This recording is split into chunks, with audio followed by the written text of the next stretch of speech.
Hey guys, what's going on? We just got a round of pretty decent hotfixes that came into the Mythic Plus rotation after a long hiatus, as, well, WoWHead puts it, but I'll kind of get into that in a second, but I want to go over these changes and my general impressions and how I think they are addressing some of the issues in Mythic Plus currently. So this was posted 33 minutes ago. I was actually mid dungeon run when these were posted, so I didn't notice them in the key I just ran. I was in a Neltharian's lair, but a lot of different bosses and or trash have been nerfed in a various amount of dungeons. So let's quickly go through it for those who are illiterate and can't read. But if you're interested, the article will be linked in the description down below. So first things first, there was a kind of an exploit that came up a couple weeks ago with the Immature Venom sack. This was something you'd have to farm from like Blackrock Spires or some weird ass old dungeon. And what it did was automatically cure a poison effect that was on you. This no longer works in Mythic dungeons or raids, so no need to degenerately farm this item. This was typically used in high tyrannical Neltharian layers because of Naraxis's poison, its toxic wretch that it would apply to your group. So now you don't need to farm it anymore, and we'll get to that nerf in a bit. I think they nerfed it by like 25% or roughly. Big thing here, Brackenhide Hollow, a big pain point for a lot of groups, especially on tyrannical weeks, was the Gash Frenzy from Gashtooth. Now, of course, this is a very potent bleed effect that is removed by healing people above 90% health. It was kind of like Grievous. On high tyrannical weeks or even high fortified keys, this dot just destroyed people. And unless you were running like paladins or off healing classes like Shadow Priest, Ellie/in-hand shamans, boomkins, this aspect of the fight was so brutal, and it was nerfed by 25%. Now there is still initial damage from the hit, but the dot over time should be a little bit more manageable for healers to kind of heal up, especially when you maybe don't have cooldowns or once Lust falls off. They also nerfed Decatriarch Rathai at the last boss of the dungeon. The Eruption, every 2 totems will now deal 10% less damage. That's good. Though, from my understanding, it was really the totem that really weighed people down. And what it did, the nerf that they made is it now casts over 7 seconds instead of 5. So you have about 2 extra seconds to kill the totem each time. I don't know how this is necessarily going to affect I don't know if this is going to affect the spell queuing of the totems at all, because can she spawn one when one is still active? I actually don't know, but you now have an extra 2 seconds, so an extra, 30% time to kill it, which is really good. Halls of Infusion saw a nerf to Watcher Iridius. The power overload, this is a massive nerf, by the way. Number of targets reduced from 3 down to 2. So this is really good for, well, again, tyrannical weeks, but also the fact that like without a priest in the group, this dot would just kill people. The strategy in higher keys was obviously have a priest and have massive spell. You were able to massive spell, I think, every single one, or maybe every other one. Now this being only on 2 targets makes it a little bit more manageable in terms of the damage over time, as well as the amount of space that the debuff could actually take up once it expires. So both the periodic damage was nerfed as well as the number of targets. So this is a really, really good change. Now, Neltharus is the dungeon that is seeing the most amount of, I guess, number tuning changes. I'm really glad they haven't touched the chains at all. So for those who aren't familiar, the chain strat in Mythic Plus is relatively new tech because it was bugged for the first few weeks. Only classes that had basically immunities were able to do it, and that pretty much narrowed it down to like paladins and hunters. But basically you have to use chains in order to have like a sufficient amount of time to actually make it through the key, because there's a lot of travel time, there's very, very beefy mobs, and even on fortified weeks, the boss's health are just so massive. So in terms of trash, they're nerfing the health of the wardens, the lava bears, and the commanders by 11% and 15.4%. These guys are super beefy and they're really annoying because you can't displace them. So I'm sure some of you are aware on Sanguine Week, this week that we're in currently at the time of recording this video, as soon as those things get stuck in Sanguine, it's over.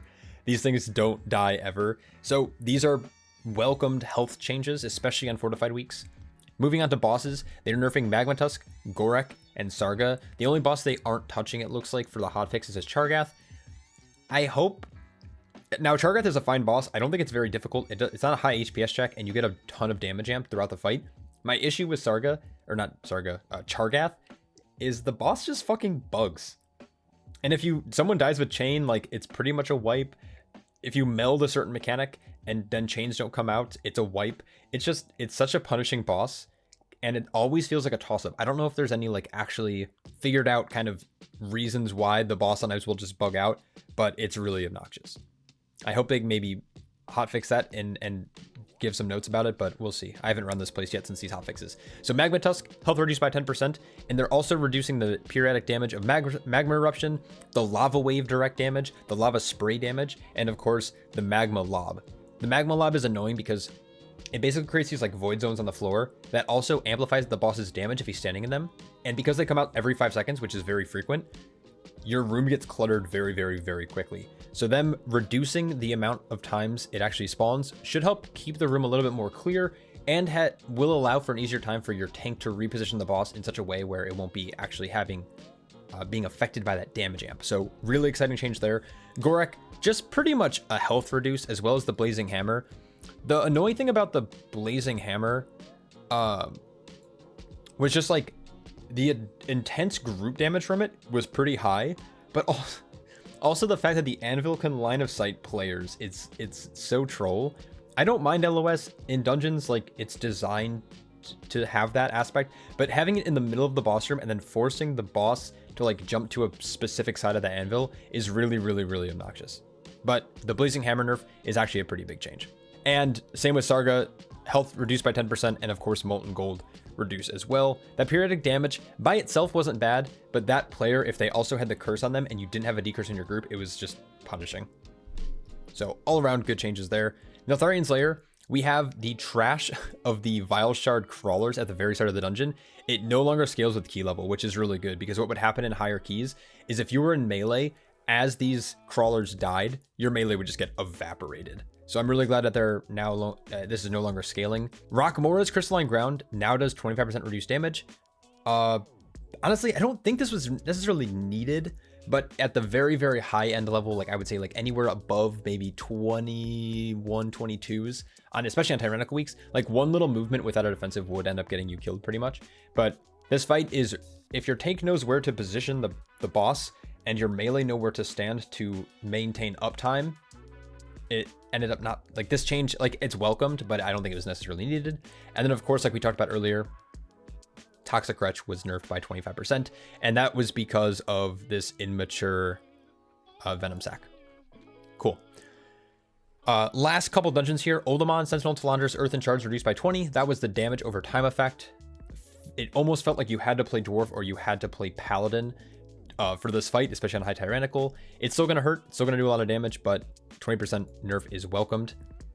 Emberon Seeking Flames has a visual update. They were basically the orbs that would shoot out of the ads across the room. We can play this clip really quick and you guys will get to see what that looks like. So if I full screen this, if I try to full screen it, oh, it's not gonna let me. You can see these giant tornadoes now barreling at the players. So they're a lot easier to see in this clip. So this should be the updated visual now for this mechanic. Ooh, let's skip ahead. So there's just these giant tornadoes, which is a lot easier. I'll have to go into here and see how it actually feels when you're playing with it, but it looks pretty good. And then last but not least, Underrot. Dark Echoes was changed from a 1 second cast to a 1.5 second cast. Reacting to this on high fortified weeks was a little difficult if you didn't have like a set kick order or you didn't have someone kind of making sure that they're watching it. And because of the GCD being about 1 second on average for most classes, you're now going to be able to actually maybe stun it without being GCD locked. Because if the tick happens immediately and then every 2.5 seconds for 5 seconds. So it'll basically happen 3 times. High fort weeks, this would one-shot your group. Good change. And of course, last boss of a Vortex Pinnacle, Assad, Turban Daddy, his orbs will now do 20% less damage. So fine change. Again, a lot of these are more or less targeted at the Tyrannical week that's upcoming, but a lot of these are also pretty good fortified nerfs as well. So let me know what you guys think about these changes below. I haven't played with most of them yet. I was in a Neltharian's lair, but when this was posted, I was still in the key, so I don't know if this was in effect. I didn't really notice. I'd have to look at the damage log, but overall good. Now, in terms of like why this season has not felt great and why this hiatus of nerfs has been a little frustrating for players is because it felt like certain dungeons were way easier than others. And it's fine to have that kind of like, you know, there's one easy dungeon and one a little bit more difficult dungeon in a pool, but the disparity between them, especially in the pugging environment, the difference was just like night and day. Like between running like an Underrot compared to running like a Brackenhide Hollow. There's a fairly big difference, or maybe running a higher Vortex Pinnacle. Just the difference between some certain bosses and certain trash pulls in certain dungeons just made it feel like you were playing an entirely different game completely. And I can't even tell you how many Brackenhides I've literally had to leave, or someone in my group had to leave because we couldn't get past the first boss because of Gash Frenzy Bleed Out. Now, of course, there's other aspects to that, like making sure you're kicking Earthbolt, but I'm hoping these changes make it a little bit more fun to run dungeons like Halls of Infusion or to participate in Neltharus. These are pretty massive nerfs. So let me know what you guys think in the comments below. Thank you guys so much for tuning in. I have a few more videos coming this week. I have a few coaching videos coming out. I've been playing Prot Warrior a lot, so I'll probably be doing some Prot Warrior content. And then, of course, Zero to Hero is coming out very soon as well. So thank you guys so much for watching, and I will catch you all in the next one. Peace.